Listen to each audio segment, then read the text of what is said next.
Hello friends, আমি সুস্মিতা। আমার চ্যানেলে জানাই সবাইকে ওয়েলকাম। তোমরা কেমন আছো? আশা করি ভালো আছো।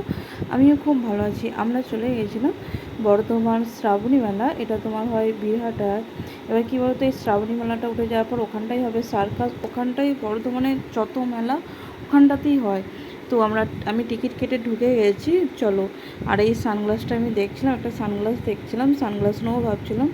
একটা সানগ্লাস নিয়েছি আর ঘড়ি নিয়েছি। ব্যাগের দোকানে গিয়েছিলাম।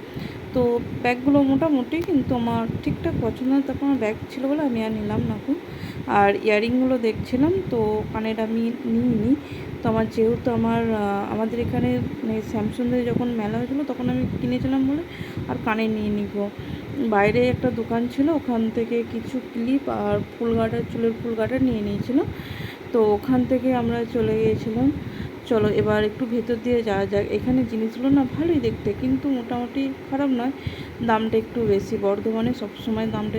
আর এখানে যত মেকআপের জিনিস বসেছে, ভাবছিলাম যে মেকআপের কয়েকটা জিনিস নেব, তারপর হয়তো না যে কোয়ালিটি কেমন হবে না হবে, আমার আবার সেন্সিটিভ কি শ্যুট করবে না গো, তো ওই জন্য আর কিছু নিলাম না। তো মেকআপের জিনিস আমাকে নিতে হবে, তো মেলা থেকে নিলাম না, এবার দোকান থেকেই নিয়ে নেবো।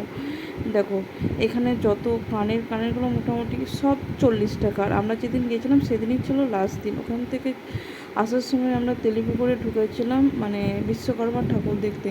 আর এখানে দেখো বিশ্বকর্মা প্যান্ডেলটা তোমার কত বড়। প্যান্ডেলটা যেমন তেমন ঠাকুরটা কত বড় দেখো। ঠাকুরটা অনেকটাই বড়। তো ঠাকুরটা মানে কি বলবো, তোমাকে দাঁড়িয়ে দেখতে হবে বিশ্বকর্মা ঠাকুরটা। আর সেদিন ঠাকুর বিজয় ছিল না, তার পরের দিন ঠিক সামথিং, আমি জানি না কবে ঠাকুরটা বিজয়। দেখো কত বড়। তো ভিডিওটা ভালো লাগলে লাইক কমেন্ট আর শেয়ার করবেন, পারলে সাবস্ক্রাইব।